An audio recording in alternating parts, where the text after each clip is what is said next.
Are you making a creative for yourself as a brand, or are you making a creative for your consumers? Oftentimes, brands, they're very sacred, right? It is their baby. They put all this time into making something that is great, and they're trying to protect their baby. And there's a point where you kind of have to let your baby walk. It really boils down to letting data be the decision maker. Understand what your goals are. It's going to be performance. So you kind of have to give into that a little bit. If you're looking for, a very branded, beautiful experience, paid media is not going to be what works for you. The data is going to show you that the unbranded kind of mixed content approach is performing better for your account versus just going all the way to one end of the spectrum that is so heavily weighted on the branded piece.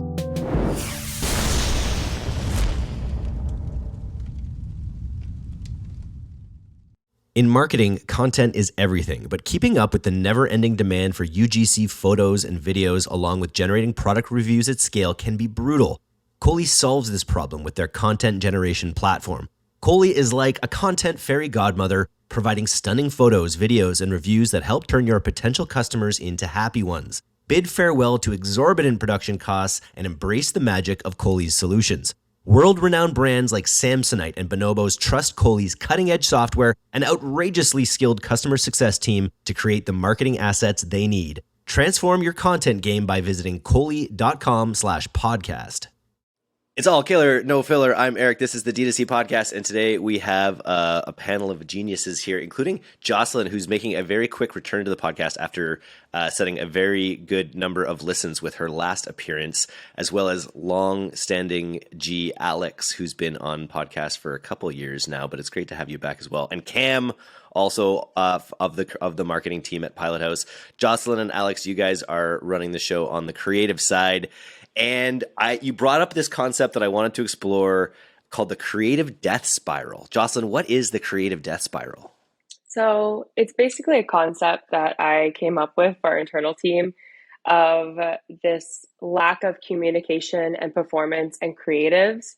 And I define it as a creative death loop because there's 3 different points to it. And if you can identify them early on, you can usually tackle the problem head on.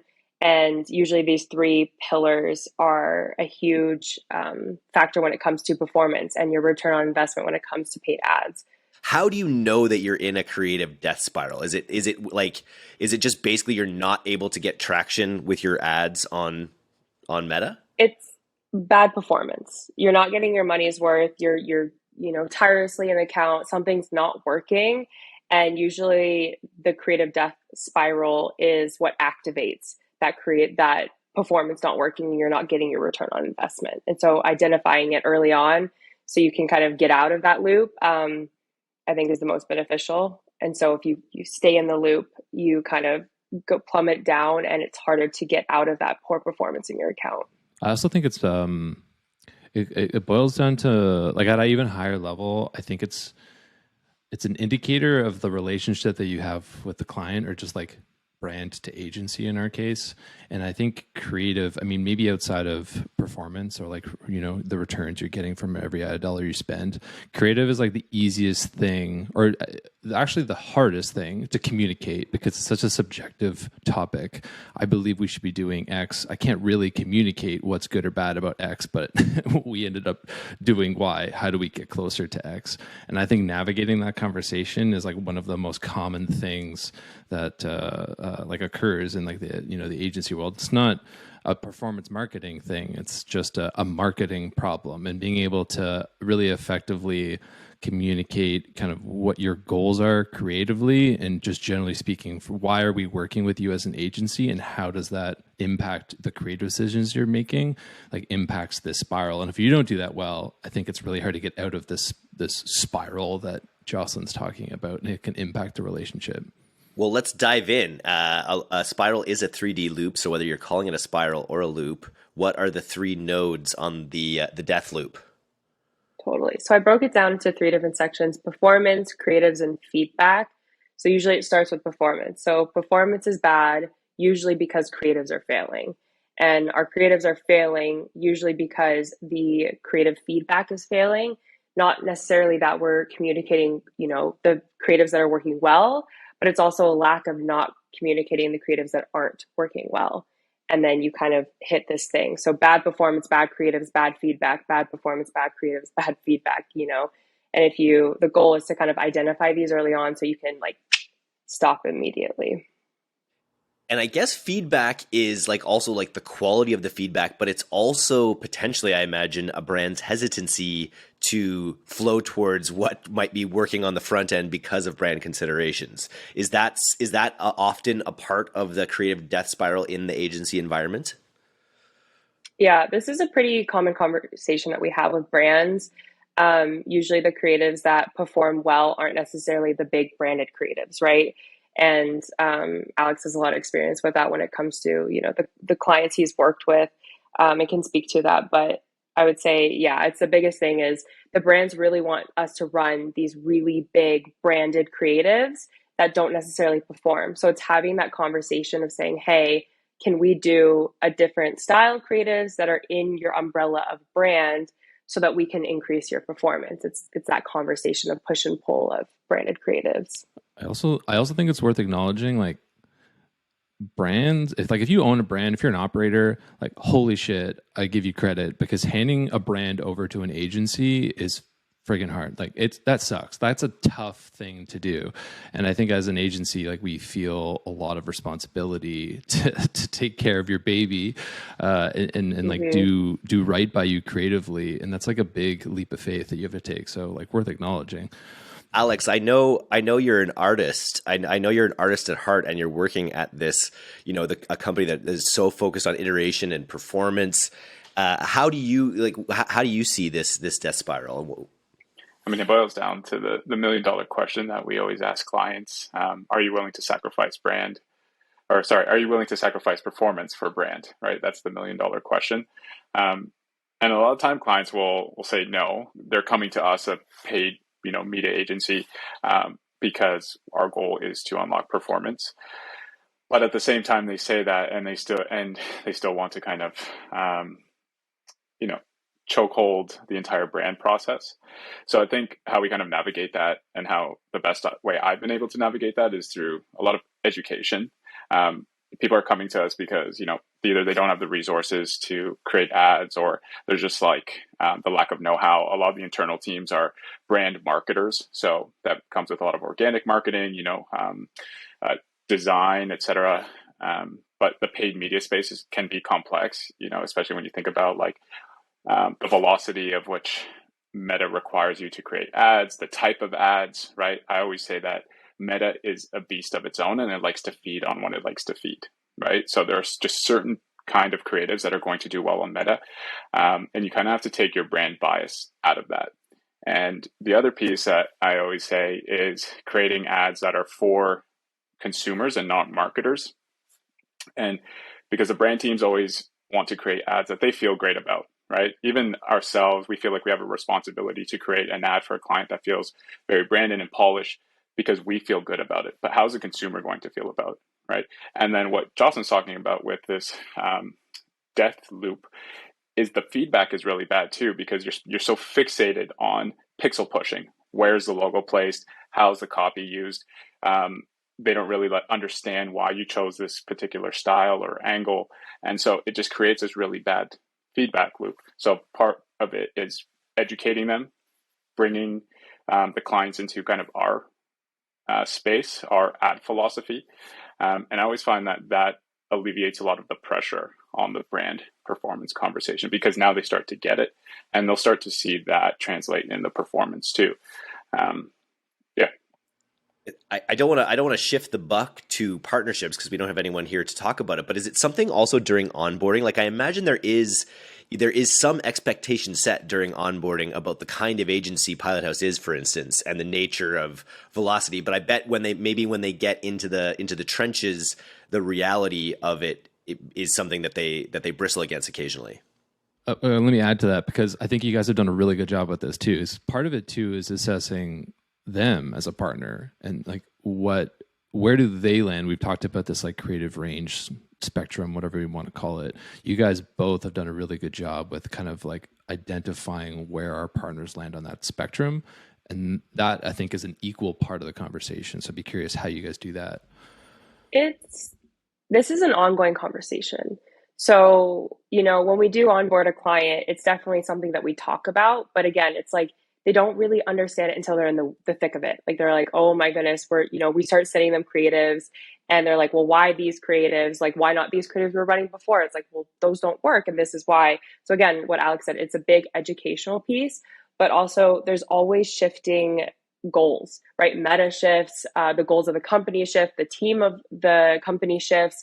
And so we're always having these conversations of realigning back to what our overall goal is and, getting creatives aligned with that as well. I imagine part of it is just focusing on how like ephemeral these things are. Like we see it from this high perspective. We work with all these different clients.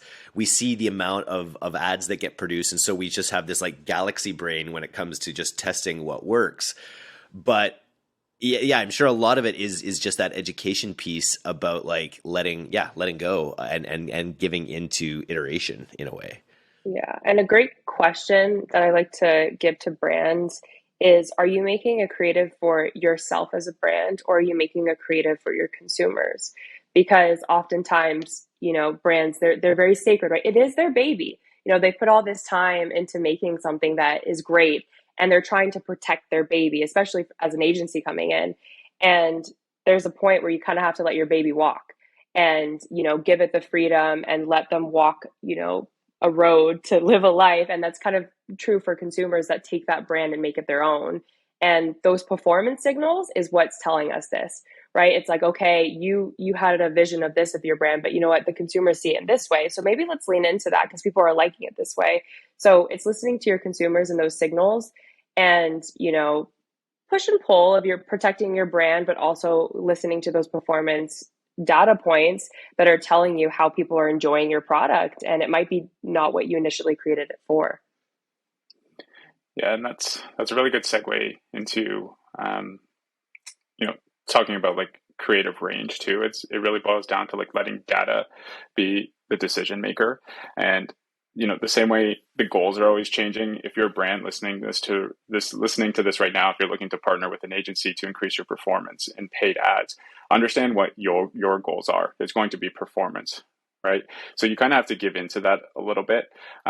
If you're looking for a very branded, beautiful experience, paid media is not going to be what works for you. And really boils down to creating a strong creative range. And what that looks like is just having a mix of ads that are branded and unbranded, because there's a million different things working at any given time, just based on how fast the entire industry is moving. But if you can leverage trends, take advantage of what's working right now, being able to pivot easily, and just kind of let go of the brand guidelines a little bit, the data is going to show you that the unbranded kind of mixed content approach is performing better for your account versus just going all the way to one end of the spectrum that is so heavily weighted on the branded piece. And an ad is just the bait. Like if there's a metaphor, like I wore a lot of cringy outfits in my day, and if my character was judged on like the cut off Ralph Lauren polo like I used to wear in the 90s, like it wouldn't be good. An ad is it's just a touch point in the funnel. An ad is not going to determine your experience with a product necessarily as a consumer, right? You've got the rest of the funnel, you've got the landing page, you've got the whole the checkout purchase process and all of that. So I think you're not letting go of that whole process, right? You're just letting go of the ad in a lot of cases. Exactly. Yeah. I think brands fixate so much on that ad piece, and they tend to overlook the rest of the funnel. As you mentioned, it's one touch point in the entire marketing funnel. It's not the end all be all of your brand. For a lot of consumers, the brand experience actually happens post purchase, right?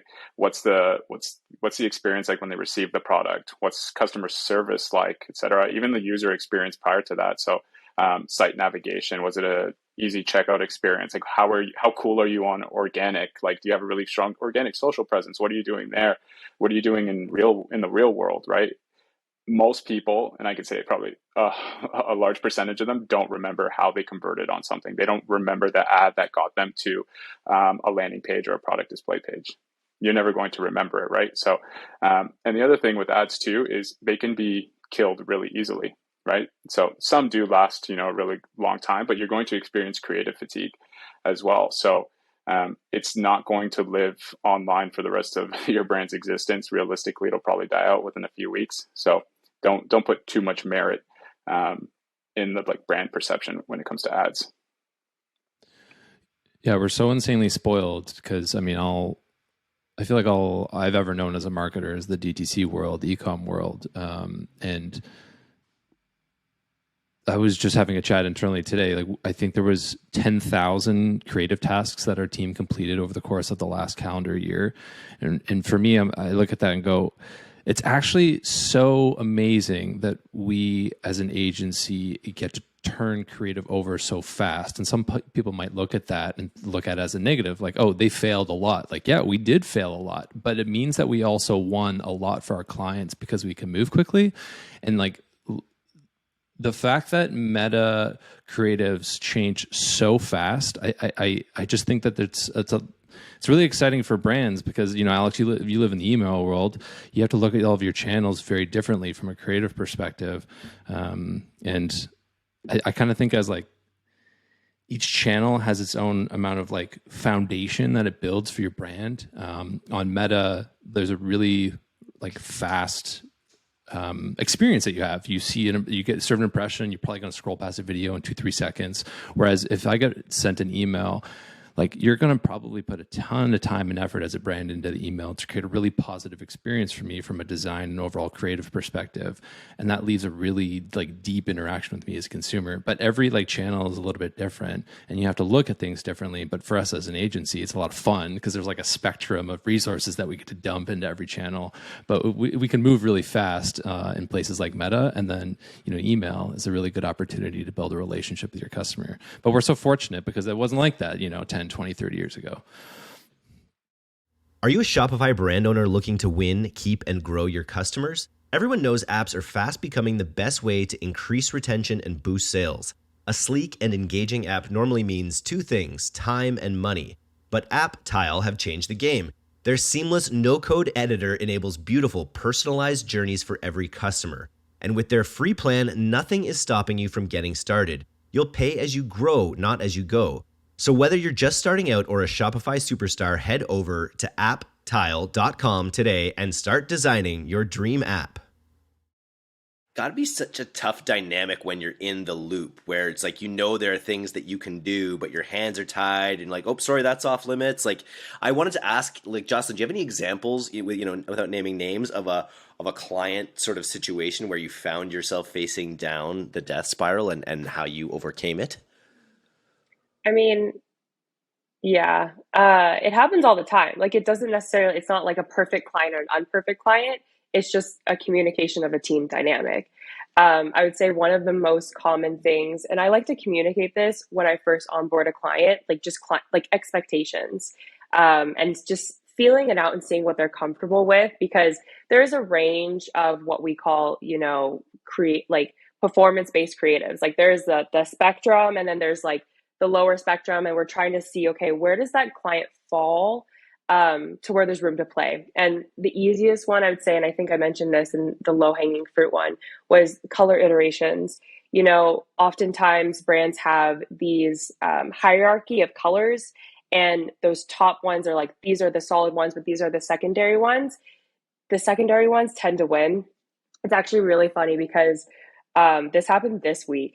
So we took the secondary colors and started just playing around with them because they popped more and like I responded better to them. So I played around with them with ads, and it was very clear that this one version of secondary color was thriving. Like it overtook the entire account, these creatives that had that color in it. And we presented to them, and the client was like, oh, like that's not really a brand color, is it? We go, no, but like it's in there. Is that okay if we run it? They're like, yeah, yeah, yeah. I checked their website yesterday and it's now their header color. Nice. And we like went and creeped into, you know, their Shopify account and looking around, and you could see as soon as they changed that, performance went up. And so it's just that kind of dynamic of communicating the importance of these things. You know, they do make a difference, and just being open to playing around with it and being flexible and figuring that out, because it can be as simple as a color. And you know, it might seem like such a big deal as a brand, but when it comes to your performance and making money and growing as a brand, that little color thing can go a really long way. What was the color? It was like Is a it purple, a great purple. Pinks and purples are thriving on Meta. I've noticed this with all my clients. Like I'm talking like pink products, even though nobody buys the pink products, they just like the color and it gets them stopping. So yeah, there's something there with those colors. So if you have them as a brand, play around with them. I mean, there's yeah. definitely something there with like color psychology, right? Similar Hmm. situation where a very branded account was just running a lot of, their two hierarchy colors are black and white for the most part. We introduced red for some promos, and I mean, psychologically, we just associate sale with red, right? And I can say confidently for the past 6 months, our top performing ads that have just led the account have all had some form of red copy in them. Um, and now, you just continue to double down on it, right? Because that's the philosophy on Meta. Just continue to iterate on your winners, try to replicate the success. And you kind of have to take bias out of the equation when it comes to minutia changes like that. It comes to banner blindness, right? Like even if you've seen a brand and you expect it always to be one color or whatever, that moment of difference can be enough to be like, oh, what is this? Oh, they're doing something different, you know?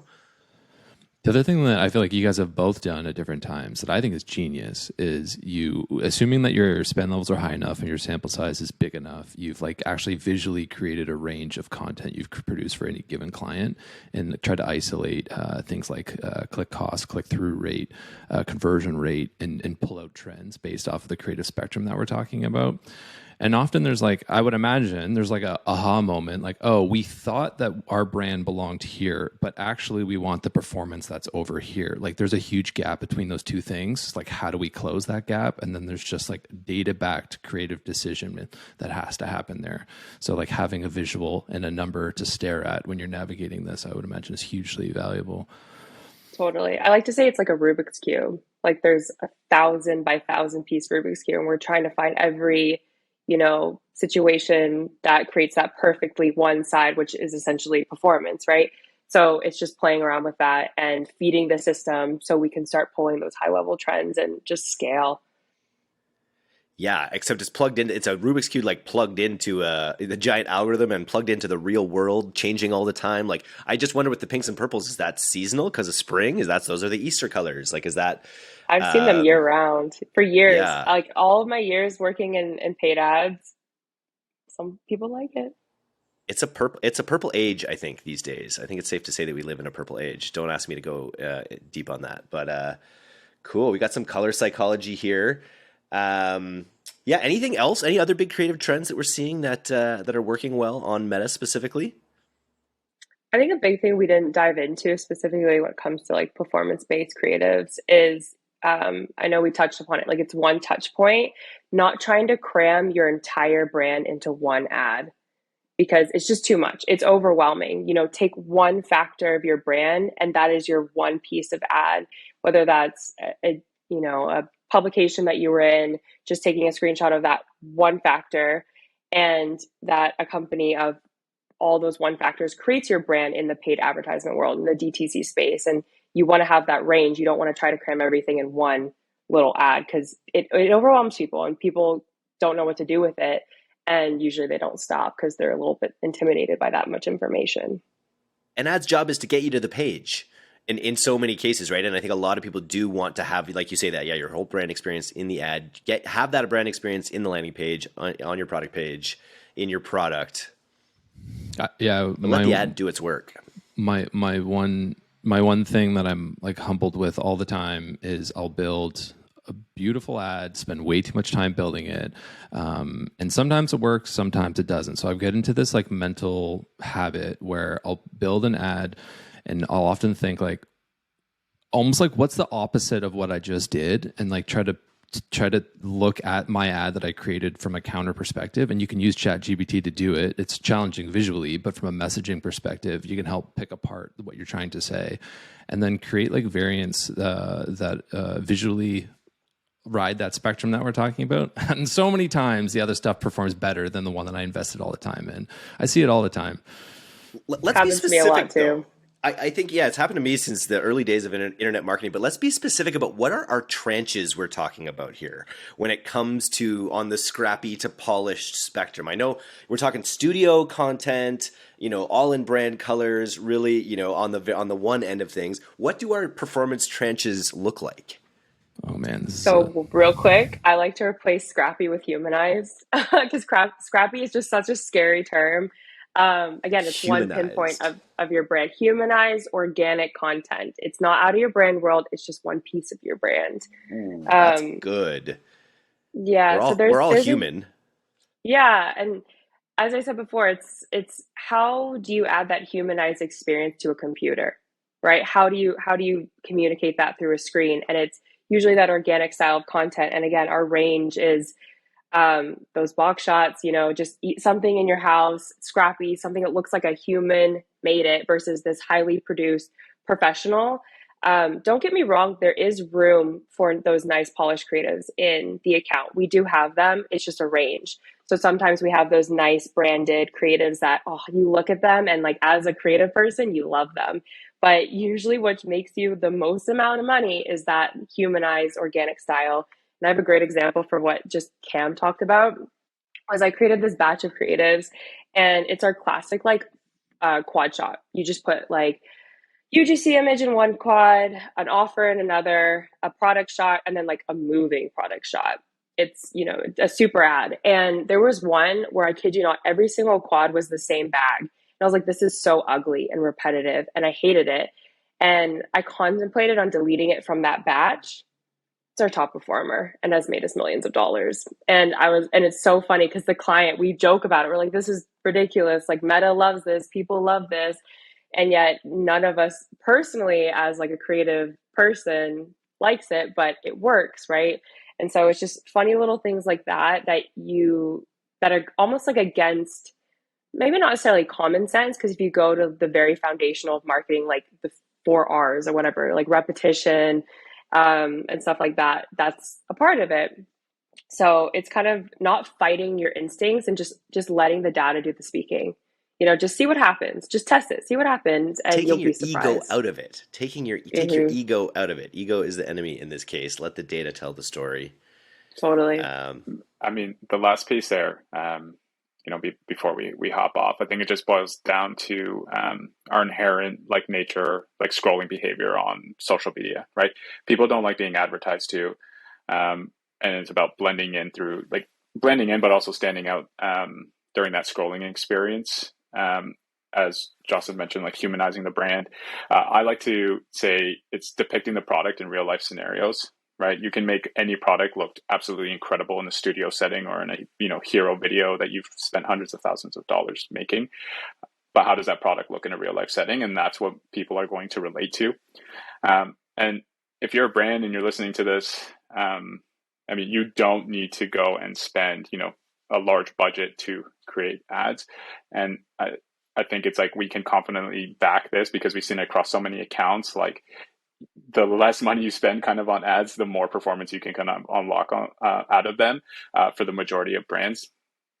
And we see it all the time. The one trend that I have been seeing that I did want to touch on is for a very branded client, one of my most branded clients, we started doing TikTok ads in native fonts. So using platform native fonts and taking out their branded fonts.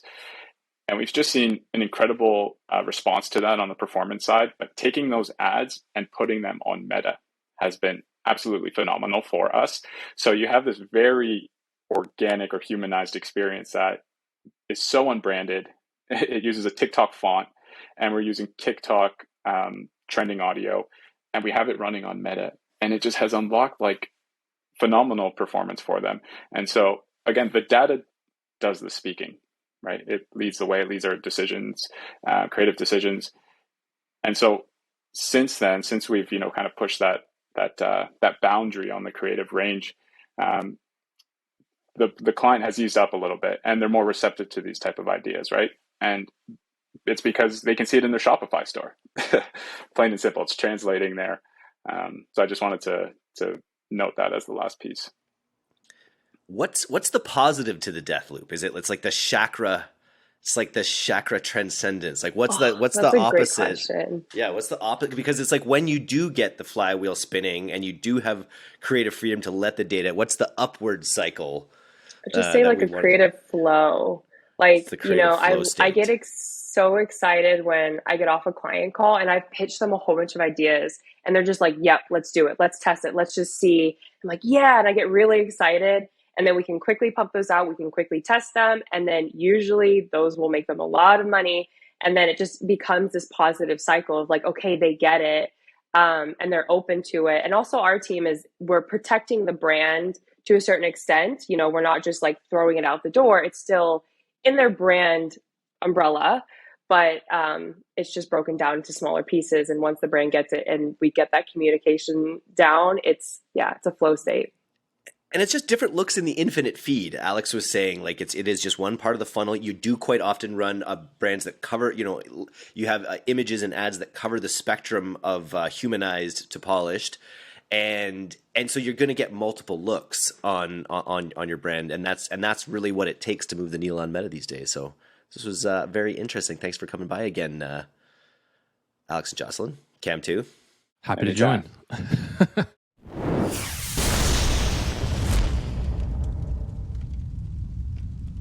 Thanks for listening to today's episode. If you're not getting the D2C newsletter, you can subscribe for free at directtoconsumer.co. And if you want to learn more about Pilothouse's all-killer, no-filler services, take off to pilothouse.co.